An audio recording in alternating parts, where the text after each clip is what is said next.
Dan juga Ruby ternyata yang di-ban. Mereka nggak mau ya Om ya. Mereka nggak mau rinciannya bebas dan ternyata respect terhadap Fanny nih Om. Iya, Fanny buat Ri memang cukup galak ya. Yep. Ini assassin yang masih di-ban juga. Dan Povius, power pick tetap nih ya. Dari minggu kemarin udah mulai terlihat. Dan langsung jadi Prayo ya. Prayo sekarang. Sekalinya muncul langsung jadi first pick. Tapi ini berarti ngebuka juga beberapa kesempatan ya buat RRQ. Mereka bisa ambil yang aman dulu pastinya dari sisi XP mungkin. Karena sekarang ya udah ada Povius yang udah kebuka. Jadi kalau misalnya mereka mau langsung head to head pun saya lakukan ini sekarang. Tapi ternyata Harith dan Hylos. Yep. Wow, ini agak sedikit kontradiksi sih menurut aku. Maksudnya kontradiksi apa? Pertama kita menyaksikan di mana adanya Soriso menggunakan Pompeius, tapi di sisi sebaliknya Skylar langsung dipancing untuk menggunakan Harith in the first pick. Yep. Apalagi hari ini Rodas juga ya sebenarnya. Memancing Povius justru. Iya, makanya jadi sebuah kontradiksi draft yang dimana ini sepertinya akan menjadi sebuah pengecohan andal. Yang sangat saya takutkan adalah Om Awa. Oke. Ketika Dewa melihatnya ini kita menuju ke arah Skylar, just in case nanti tidak sesuai apa yang dimiliki dari RRQ dan misalnya Harithnya berubah menjadi ke arah mid lane. We never know gitu loh. We never know. Bisa sih. We never know. Dan ternyata ketika Lunoxnya sudah ditaruh di arah bot lane, tiba-tiba ada hero marksman di area bot lane. Oh bisa jadi sih. Yang punya area of effect seperti Beatrix. Ya. Bisa, tapi menurut gue ya itu tipis ya. Tipis chance-nya ya. juga. Paling ya 10% aja. Ya, ini hero-hero Mesa udah mulai ditutup juga. Cow ada Johet misal kalau mau. Johet ya? Oke, untuk possibilities-nya, tapi memang kalau untuk Kyoshi bisa dibilang mereka butuh typical hero yang bisa memperpanjang lah timnya supaya ketika Povius yang membuka Demonic Force, ada beberapa cancellation atau hambatan yang nanti bisa mereka upayakan gitu. Dan karena sekarang nomornya juga masih terbuka ya buat Araki Hoshi, Edith mungkin bisa jadi salah satu pilihan dari segi banding. Iya benar sih, Karisla, Edith masih ada juga ya. Karena untuk Povius sendiri, untuk laningnya dia berjumpa dengan hero EXP siapapun ya. Ini masih strong banget. Dan Esmeralda sekarang udah bukan counter directnya dia gitu loh. Nggak kayak dulu udah ya. bukan seperti yang dulu, ini udah bukan Povius yang lama. Jadi memang agak sedikit berbeda Betul. nih untuk cara treatment menghadapi si Povius ini ya. Ada karakter development dari Povius. Development. Tapi jujur ya kalau ngomongin dari EXP, kita tahu Sorizo ini harus menghadapi orang yang benar-benar menurut aku punya sosok yang spesial, Dairen. Kalau misalnya kenapa aku bilang sosok spesial Dairen, orang yang tidak bisa masuk ke NPL, tidak berada di liga profesional semenjak dia keluar dari Rebel waktu itu, dia berehat satu season, dia harus grinding di MDL, naik ke MPL, turun lagi ke MPL sampai akhirnya ngebawa raja dari segala raja di posisi satu klasemen. Itu sosok yang spesial sih menurut aku. Maksudnya dia tuh nggak menyerah gitu ya sama sekali. Ya dia salah satu sosok yang spesial karena satu season nggak bermain nama tuh bisa hilang loh. Iya. Nama tuh bisa hilang dan kesempatan untuk dia bermain, untuk kualitasnya juga pasti menurun. Benar. Tapi dia udah proof ya untuk sejauh ini di half season mereka potensial jadi juara. Ada Gatot juga yang muncul Om. Ya, dan juga Tigreal. Ini nggak di-ban sama sekali ternyata dan bahkan tidak diambil juga tadi. Wow, ini agak cukup unik draft yang dimiliki dari tim RRQ. Mereka benar-benar ngebuat front to back kali ini. Lihat betapa banyaknya hero yang tidak bisa melakukan dash. Betapa banyak hero yang tidak bisa melakukan dash di RRQ. Hampir 4, kecuali Spear of Alpha. Iya. Iya kan? Iya. Coba lihat. Ternyata dia berani ngebuka. Oni ternyata untuk menjadi salah satu pegangan supaya Skylar bisa bebas. Alright, tapi ini mereka harus hati-hati ya. Terutama buat di early-nya sih. Aku pengen ngelihat sekarang Watt apakah memang akan bermain agresif dan berani juga. Ingat, dia punya Lunox. Lunox ini bisa untuk nge-pressure Harithnya. Tapi plus minus ya.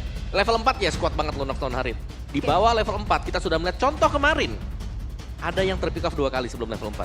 Ya, but let's see. Ini dia untuk match pertama kita hari ini. Oke, mampukah sang Dewa United menghentikan jalur kemenangan setengah season untuk RRQ atau bakal RRQ mendapatkan half champion season ini? MPL Arena, mana tepuk tangannya? Let's go to the lean after. Game pertama untuk Dewa United Esports di hari ini bakal jadi satu hal yang cukup menentukan. Apalagi kita tahu juga ya dengan ada Gatot, ada yang Povius. Ini dua hero yang menurutku butuh banget buat momentum mereka sih. Sekali salah loncat aja, wah itu nguras resource-nya lumayan banget. Sekali salah loncat aja ya. Yap. Ini bakal totalitas buat Dewa ya. Melihat battle spell yang mereka bawakan ada 2 revitalize, 2 kolam hijau nih yang dibawakan. Jadi mereka bakal lompat terus-terusan juga di tengah. Sampai spellnya aja mereka nggak mau ambil dash ya berarti dari Dewa United. Ini akan ngebuat mereka mungkin benar-benar mengandalkan dari setiap source skills-nya untuk main ofensif ataupun untuk main defensif nanti. Oke. Dan encourage ya yang dipakai buat si Gatot nih berarti buat Moeza. Iya gimana Moeza ini benar-benar ingin berada di garis depan dan bahkan kondisinya dari Profesor Rizzo juga dia akan berada di dalam kondisi yang sustain. Lihat, revitalize di tangan dirinya dengan full defensif yang ada di tangan dari emblem yang dia miliki. Dan kalau ngeliat juga ya di sisi top lane-nya, kita udah ngeliat bagaimana ketika nanti ada Lunox dan juga Tigreal. Tigreal dari seorang Indok mungkin harus lebih berhati-hati lagi ataupun dari Setsujin ya. Iya. Kayak Tigreal oke lah, dia bisa punya banyak target juga kan. Cuma targetnya ini adalah hero-hero yang tebal. Iya. Dan itu yang harus bisa dihindari atau at least kalau memang targetnya ke hero tebal, ini bisa dapetin poin kill. Tapi lihat ke arah top lane, Skylar. Dia memberikan pressure terhadap sosok seorang Watt.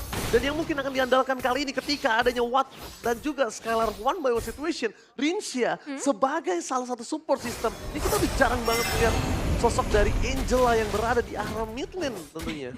Iya ya, udah cukup jarang. Tapi sekarang kombinasinya dengan Alpha, jadi itu cukup powerful. Nanti kalau misalnya udah masuk ke arah team fight, karena ketika menghadapi Popois ya itu yang mereka butuhkan. Alpha jangka panjang. Kalau menurut aku dia paling power itu kalau misalnya sudah bareng sama sosok seorang Hylos di depan sih. Udah ada Hylos, ada Angela. Revitalize Angela, bayangkan berapa bebasnya yang lainnya. Cuma yang bisa kita lihat di sini, 2 Purify yang sangat di-respect oleh Dewa, yang ngebuat Indok ini agak cukup rendah dari segi initiate-nya. Ya. Tapi Revitalize juga sini bakal membantu kalau memang ada all in yang mau dibuat dengan Dewa United ya. Ya mungkin sekarang sih, karena dari Dairon juga udah mulai ngebuka posisinya. Alpha dan tapi nampaknya di sana nanti masih di tangan sama Setsujin. Fight kembali terjadi dengan Alpha di depan sana dirasuki oleh seorang Angela maupun seorang Moeza. Berhenti pergerakan dan mengambil spot di tangan dari sosok Setsujin. Double kill di depan mata. Gak ada jalan untuk bola untuk seorang Sorizo. Karena lihat di sini, Dish yang sangat rendah membuat dia tidak bisa bergerak dan bahkan di sana Ray sekeratul maut. Membuat perpasangan dari tim RRQ. Mereka mencoba berhasil mereka satu tapi Ray out of nowhere. Calculate dengan Queen Shadow-nya. Berhasil memberikan pressure. Di arah top lane. Watt versus Skylar. Dengan adanya Order Brilliance Force. Nyelamatin dirinya. Atau dia harus tumbang di tangan Skylar. Wah, tapi kita tadi sempat ngelihat ya bagaimana powerfulnya team fight dari RRQ Hoshi. Namun kalau ngelihat dari pilihan hero yang dibawakan oleh Dewa United ini juga menarik. Ketika Case, ini kan jadi satu sosok yang punya efek sisi cukup besar. Jadi nanti kalau misalnya Indok masuk, menurut aku udah langsung ke counter banget dengan efek sana ini. Ya pada 2 debut tadi ya buat Dewa. Tapi ini menarik sih karena kita belum pernah melihat Rins dengan Angela. Kita sering melihat dia memainkan mid yang punya atau memainkan utility. Dan Tigreal buat Indok juga sama Hylos juga baru kita lihat buat RRQ Hoshi. Betul-betul, dan kita akan kembali lagi melihat nih di area top lane yang bisa dibilang untuk pemain RRQ Hoshi mereka udah lumayan mendominasi nih. Wow, 6 caster yang bertugas menuju ke arah RRQ Hoshi. Apakah kali ini Dewa United akan menampar seluruh caster yang bertugas? Atau bahkan memang kenyataan pahit ini harus mereka terima. Terakhir kita udah pernah ya ditampar ya waktu itu. Sering gak sih? Sering ya? Season ini sering. Sering ya? Tapi itu yang gue suka adalah membuktikan kalau tim lain, kalau caster ini prediksinya itu gak ada bergunanya. Benar gak ada gunanya, tapi bahkan ini bisa menjadi sebuah motivasi kalau mereka dari sudut pandang yang berbeda. Betul. Jadi mungkin ngerasanya kayak, ya, ini caster kenapa gak di-support tim gue, tapi malah menurut gue adalah jadi motivasi. Jadi motivasi justru. Dan beban untuk tim yang didukung gitu loh. Ya sebenarnya balik lagi fokus ke masing-masing timnya sih. Karena sekarang Turtle juga udah mulai muncul kan. Ini Turtle yang kedua dengan eliminasi yang gak berbeda jauh. Tapi memang dari arah gol dipegang oleh RRQ. Tapi nampaknya kali ini implosion! Indok! Fokus menuju ke sosok seorang Hayabusa yang hilang begitu saja. Tanpa ada visi 9 misi untuk mendapatkan retribusi di sana Sorizo. Kesempatan dia bisa terlalu besar. Permasukkan dari tim RRQ dan Skylar. Sonigot terhadap seorang Case. 1 point kill plus flicker. Membuat looking for weapon di tangan dari seorang Watt. Satu-satunya yang bertahan. Lihat perpasukan dari tim RRQ. Mereka fokus terhadap seorang Ray. Mereka nggak boleh terjadi dan dive in. Membuat tim RRQ kali ini kemungkinan akan mendapatkan satu buah turret.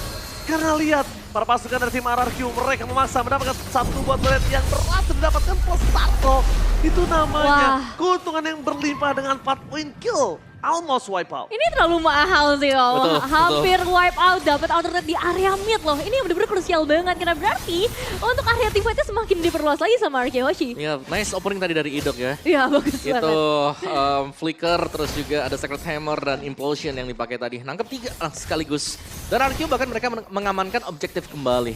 Dari Dewa belum terlihat adanya mungkin perlawanan. Karena dari itemnya juga ini masih hanya mengandalkan Regi dulu di awal. Dan Povius build lawas nih atau build lama ya. Thunderbelt. First item Thunderbelt. Karena kemarin kita sudah melihat kayak Thunderbelt ini lama buat bisa aktif sebenarnya. Dia masih butuh waktu buat ngumpulin stack-stacknya juga. Benar-benar, dan secara damage pun memang masih cukup minim ya dari sisi magical damage, entah itu dari Vexana ataupun Lunox yang paling glowing one yang mungkin akan sedikit membantu nanti bagi sosok frontline-nya seperti Dairon dan juga Idok yang bisa diridu sedikit untuk shieldnya. Tapi Idok sudah mulai menggeser lagi para pemain dari Dewa United. Iya, Fatal of Guardian-nya menuju ke depan sana, tapi harus melihat Tyrant, Shadow Kill. Idok gak ada lagi jawaban untuk bisa bertahan, tapi Watt harus menuju ke belakang dan Skylar free. Ketika tidak ada Ludus, membuat Skylar berhasil melakukan double kill. Looking for triple kill, Skylar masih bertahan di depan sana, Sorizo. Satu-satunya orang yang mencoba untuk melakukan zoning out, tampaknya gagal. Karena Sorizo juga harus tumbang. Meanwhile, di depan sana, dua para pasukan raja ini memberikan dua pasukan dan dua teamfight yang berbeda. Dua-duanya berhasil, Levin. Dengan satu trigger saja ya sebenarnya yang aku kira ini gak bakal dimakan sama Dewa United. Secara objektif mereka tertinggal. Dan bahkan akhirnya ngejawab juga fungsi dari Angela. Yaitu untuk nempel ke arah Skylar. Demonic Force akan langsung ketutup dengan heal dari Angela. Yap. Angela dan bahkan bisa masuk ke Sutsujin kalau memang diperlukan. Iya. Tapi tadi memang nice team play lagi-lagi ya di sini dengan adanya Glorious Pathway yang dibuka untuk Dairon juga. Membuat tim fight wajib buat bisa di-initiate karena Povius sudah terlanjur lompat ke depan. Iya, Povius udah masuk Sorizo-nya. Tadi aku sempat ngomong juga di belakang Om ketika kita lagi sedang briefing bersama Bang Dika dan kawan-kawan. Povius ini, oke memang power, memang kuat, tapi Povius sudah mulai banyak yang tahu gimana cara nge-counternya. Iya. That's why dia nggak masuk lagi list ban Om Wawa. Dia lepas dan itu yang berbahaya menurut aku, Nevin. Apalagi first pick kan tadi. Yes. Jadi counternya udah langsung bisa semuanya tuh dari segi drafting. Justru malah pasukan Arakioshi itu sengaja ngebuka supaya Povius di-pick. Oh ya. Mereka udah siapin nih jawabannya dan terbukti memang dari beberapa tim fight yang terjadi selalu dimenangkan oleh RK Hoshi. Dan sekarang dengan Lord yang sudah mulai muncul juga saat ini Dewa United mulai harus mencari cara. Tapi sepertinya untuk kontes bukan jadi jawaban ya. Yap, ini mendekat ke Lord pun kayaknya mereka harus respect sih. Mereka nggak boleh terlalu maju juga karena mereka open, mereka lagi kalah level, mereka lagi kalah equipment. Udah pasti bakal dipukul mundur juga. Dan RK Hoshi mereka bisa dorong ya di lane jauh dengan satu Angela loh. Rins ada di bagian jauh juga. Dan Lord ini akan menjadi Lord cuma-cuma bagi RK Hoshi karena memang itu dia tadi. Mau dekat juga serba salah. Dan ada yang menarik. Karena Skylar menggunakan Wishing Lantern.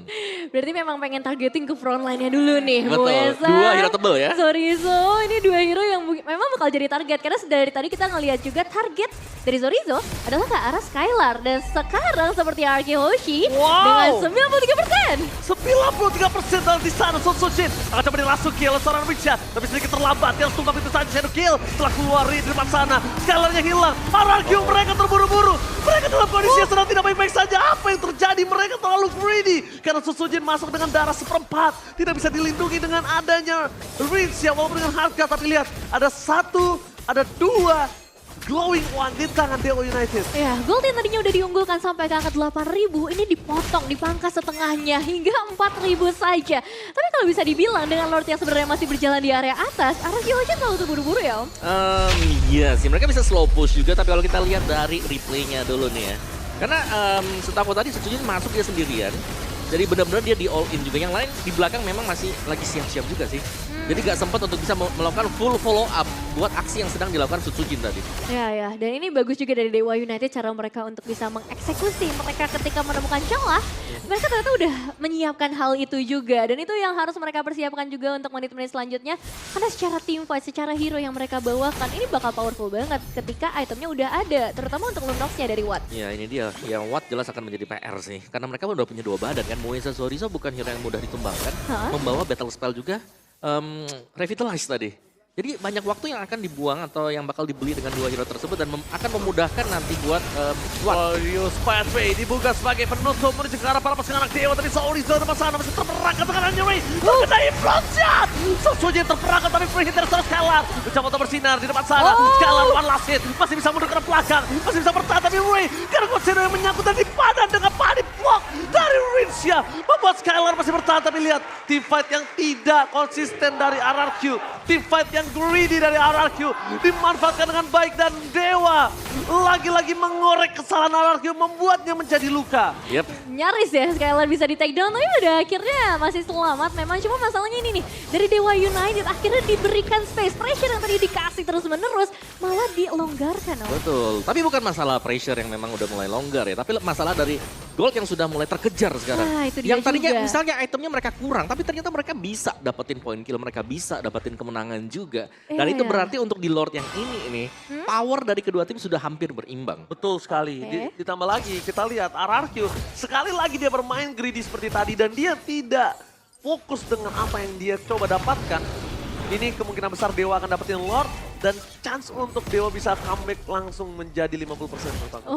Sekarang Langsung masih tinggi ya. 20%, sekarang masih 20%. Oke, dan ini yang bakal jadi penentuannya ya, siapakah yang akan ngebuka untuk tim fighter terlebih dahulu. Karena ketika bermain di area sempit, dua-duanya punya keuntungan. Apalagi kalau misalnya ada Gatot nih ya. Satu kali lompatan, 5 pemain bisa benar-benar terjebak. Dan dengan banyaknya kolam tadi, itu udah terbukti di bagian bottom lane. Tim Betul. fighter jadi panjang banget bagi Dewa United. Ya Dewa mereka bermain untuk hero-hero yang sustain ya. Ya. Bisa menerima damage juga, jadi begitu semua source skill habis dari Arki Hoshi. Di sanalah waktu yang tepat. Ya. Hayabusa masuk, Lunox masuk. Oke, mereka udah mulai fokus sih harus di mana Lunox ya dari tadi yang ngedeal damage Lunox di sana free. Lu super awat tadi di depan sana Dairon. Muesa dengan membuka badan Dairon. Damage sedikit demi sedikit pokingan dia membuat dia Sakaratul Maut dan akan nanti Rince yang masuk ke arah Dairon itu membuat chance Dewa bisa dapetin Susujin dan juga Skylar.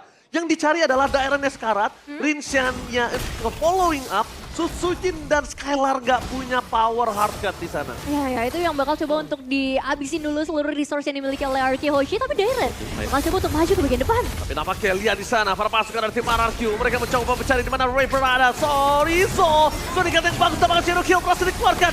Retribution from Ray! What a retribution! Berhasil mendapatkan double kill. Sekalian depan sana harus ditumpahkan. Dengan tidak ada sekalian hanya tersisa Rince yang bersama Susujin. Mereka harus mundur ke arah belakang. What a play from Retribution! Tapi nampaknya Ray kali ini udah mulai harus fokus terhadap para pembuff. Didapatkan dengan sangat baik, Susujin harus mundur ke arah belakang. Coba untuk adanya bertahan dengan Spear of Alpha. Tapi hardcut yang tidak bisa dipungkiri membuat Susujin sangat kuat. Sorry Zo, what are you doing? Dia tahu dia nggak bisa untuk bisa menyelesaikan tugasnya mendapatkan Susujin. Ada baiknya. Dia mundur dan recall. Ya, hanya ditukarkan dengan beberapa waktu saja sih sebenarnya untuk mendapatkan ke arah Indar Turret-nya. Tapi secara item gimana Om? Secara item sudah mulai mengejar ya, jelas buat Dewa juga. Kalau kita melihat item buat si Ray sendiri ini sudah hampir jadi di item yang keempat. Dan dengan adanya BOD dan juga Malphite Roar, ini jelasnya udah sakit banget tadi damage yang bakal diberikan untuk Shadow Kill-nya. Dan jangan lupakan, buat Shadow yang bisa masuk tadi, atau Shadow Kill yang dipakai juga karena cukup dekat dengan Lord, jadi dia bisa untuk mencek Retribution-nya. Iya. Karena kan nyember juga, nyambung ke belakang. Oh iya benar. Dan dari Dewa United memang untuk item prioritasnya bagi damage dealer-nya emang penetrasi banget Betul. nih. Glowing One, Divine Glaive jadi item utama untuk Lunox dan juga Vexananya. Dan itu akan jadi bahaya sepertinya buat Arki Hoshi. Terutama sisi frontline-nya. Tadi kita sempat ngelihat Ido ngebuka konsil. Tapi ternyata posisinya nggak tepat. Akhirnya dia harus balik lagi. Iya. Balik lagi, ngebuka Infusion. Dan sayangnya ya tadi Ray tetap bisa ngedapetin shadow kill-nya. Dia nggak terjebak sama sekali. Dan ini yang ngebuat Arki Hoshi harus jauh lebih berhati-hati lagi. Dia udah mulai imbang sebenarnya sih. Iya. Ya, Jadi yang tadinya unggul jauh, Sampai 8.000 gol tadi. dia udah mulai, udah hampir sama sekarang. Dan tinggal siapa yang lebih rapi nih akhirnya nih. Peraduannya sekarang. aku ngeliat sih kayaknya Skylar nggak boleh keluar lagi sih seperti tadi. Biarkan mereka team fight front to back-nya pelan-pelan bermainan sama-sama poking. Untuk masalah eksekusi, ini kondisinya Skylar tuh punya power yang bisa dibilang flanking. Dibandingkan ke arah pasukan dari anak dewa. Mungkin dia harus bisa mainkan itu. Karena Awat sekalipun dia punya power sangat besar sekarang. Dengan damage yang udah menuju ke arah Bloodwings, dia ya single target. Dia single target, dia adalah one way ticket gitu loh. Tapi sama-sama kalau kita bicara soal main front to back ya, jelas Dewa sangat sustain. 2 revitalize, 2 Iya. yang sangat mengganggu juga dan bahkan kadang-kadang Hayabusa bisa tiba-tiba masuk untuk nyicil HP-nya lawan. Ini untung aja ya, Tevin ya. Dari Ray ini karena tadi awal early-nya kalah, dia nggak punya Sky Pisar. Kalau dia udah punya Sky Pisar, udah gue pastikan tadi tim fight yang kedua wipe out. Iya sih. Pasti wipe out. Bener-bener, karena potensialnya besar banget untuk Ray 714 dari segi KDA. Berapa banyak persentasenya kan kita lihat kalau dia Iya. punya Sky Pisar, untungnya early-nya kalah. Dan ini 100% team fight participation loh Bang Oji untuk Dewa United. Semuanya ada di tangan Ray. 4 assist karena ada di sana juga. Jadi untuk Lord kali ini, nah RRQ Hoshi siapa yang harus mereka targetin dulu Om dari Dewa United? Wah, menurutku mereka tinggal jangan maju sih, bukan mereka yang buka. gitu? Ya, lebih ke mereka yang nunggu aja gitu loh. Karena Oke. lihat, karena bicara soal team fight participation buat Dewa sendiri, mereka ini mainnya selalu kumpul 5, kumpul 4. Dan itu yang kelihatan kan dari KDA mereka semuanya, 10, 11. Oh iya, dan ya kita bakal melihat juga dengan posisi dari seorang Watt yang sebenarnya udah lumayan bebas buat sekarang. Tinggal gimana timing. Oke, timingnya karena Sutsujin di sana Hardcat sudah mulai masuk, tapi sekali lagi menjadi fokus utama. Damage telah dikeluarkan, Hidok terlalu sakit, tapi nampaknya Dairon harus tumbang menjadi sebuah bahan dan Chatter pun terjadi. Hierarchy Hoshi, lihat sang raja udah mulai rontok, para istananya karena tersisa 2 pemain saja dan Skylar dan juga sosok seorang Rincia yang bisa menyelamatkan mereka. Lagi-lagi dihancurkan, dirontokkan, dan Dewa benar-benar menjadi satu polisi tidur terakhir yang menyandung jalurnya RRQ menjadi half champion. Oke, ya Lord Enhance-nya cukup mahal bagi Dewa United berada di tangan mereka dan hanya misalkan 2 prajurit saja. Memang Skylar masih bebas, tapi ini tetap jadi lampu merah yang sangat terang sih buat RRQ Hoshi karena mereka harus mulai fokus secara defensif buat sekarang. Ya, apalagi tim fight yang secara terus-menerus kita lihat, ini selalu dimenangkan dengan Dewa loh. Selalu. Sejak menit yang ke-8 tadi. Betul, setuju. Sejak satu momen yang didapatkan dengan mereka juga. Jadi ya, RRQ Hoshi, mereka harus bisa menemukan sedikit solusi. At least kalau memang mereka mau coba buat main front to back ya. Ya. Kayaknya mereka udah gak boleh nunggu lagi sih. Tadi aku kan bilangnya mereka harus nunggu nih. Kalau mau start di Lordnya. Tapi karena udah gak ada Lordnya, mereka harus start duluan. Iya ya, apalagi mereka dalam mode defensif ya. Dan Lord yang bakal langsung jump in ke bagian dalam ini bisa menjadi masalah. Jumping ke arah dalam menjadi sebuah masalah, tapi nampaknya masih ada base turret yang bisa diselamatkan di depan sana. Pasukan dari tim RRQ di arah top lane, mereka harus clear juga. Dan Sorizo nggak boleh masuk sembarangan karena dia adalah salah satu distraction yang bisa dihadapi oleh tim Dewa. Satu-satunya distraction yang ngebuat tim RRQ pecah fokus. Kalau misalnya Sorizo terlalu dini, itu berbahaya banget. Karena Sorizo hilang, mereka udah nggak worry lagi untuk siapa yang akan mereka makan di depannya. Ya, cuma peminatnya memang cukup bergantian ya dari 3 lane yang berbeda. Kali ini mereka baru bisa ngedapetin 1 base turret saja. Dan Idok yang tadi sempat ngebuka konsilnya udah langsung dihambat di bagian depan. Gak boleh berdekatan dengan para pemain Dewa United. 8.000 dibayar lunas, plus mereka unggul hingga 1.000 sekarang. Yang tanya ditekan ya, malah duluan dapetin loh best turret. Iya Buat ya. Dewa juga. Dan banyak wishing lantern ya. Kalau kita lihat itu ada di Vexana, ada di Lunox juga. Ya karena mereka berhadapan dengan hero-hero yang tebal. Dan kita belum melihat akhirnya Dairon ya bisa efektif dan efisien sekarang. Karena ini udah masuk ke dalam ranah milik Lunox. Damage yang diberikan dari Lunox juga jelas akan sangat berasa untuk hero yang tebal. Kan dari tadi kita melihat ya, Skylar ini menjadi salah satu punggawa yang dirasuki oleh Rincia dengan hardguard-nya. Iya. Tapi kali ini kan pakai fleeting time. Kenapa nggak coba di Sutsujin?